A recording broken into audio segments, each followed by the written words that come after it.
राजस्थान के जैसलमेर से लगभग 18 किलोमीटर दूर स्थित कुलधरा गांव भारत के सबसे रहस्यमय और भूतिया स्थानों में से एक माना जाता है। 13वीं सदी में पालीवाल ब्राह्मणों द्वारा बसाए गए इस गांव की कहानी ऐतिहासिक रहस्यों और अंधविश्वास से भरी हुई है।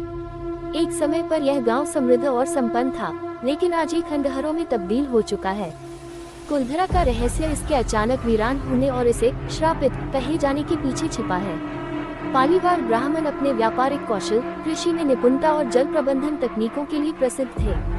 उन्होंने कुलधरा और इसके आसपास के 84 गांवों को बसाया था। यह क्षेत्र आर्थिक रूप से समृद्ध था और यहाँ के लोग शांतिपूर्ण जीवन जीते थे।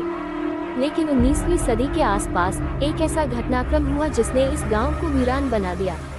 कहा जाता है कि जैसलमेर का क्रूर दीवान सालिम सिंह, जो अपनी बर्बरता और अय्याशी के लिए कुख्यात था, कुलधरा के एक ब्राह्मण मुखिया की सुंदर बेटी पर मोहित हो गया।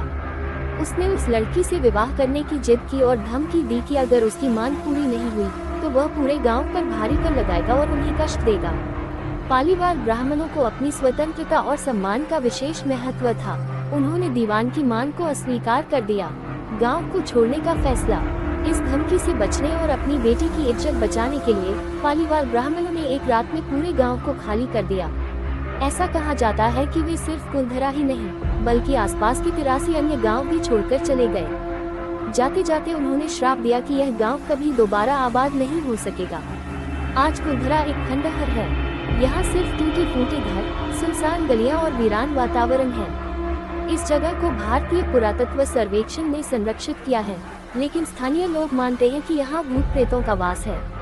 रात के समय यहाँ कोई जाने की हिम्मत नहीं करता, क्योंकि कहा जाता है कि यहाँ अजीबोगरीब आवाजें सुनाई देती हैं और अज्ञात शक्तियाँ महसूस होती हैं। आपको ये कहानी अच्छी लगी हो तो कृपया इस चैनल को सब्सक्राइब और लाइक करें। धन्यवाद।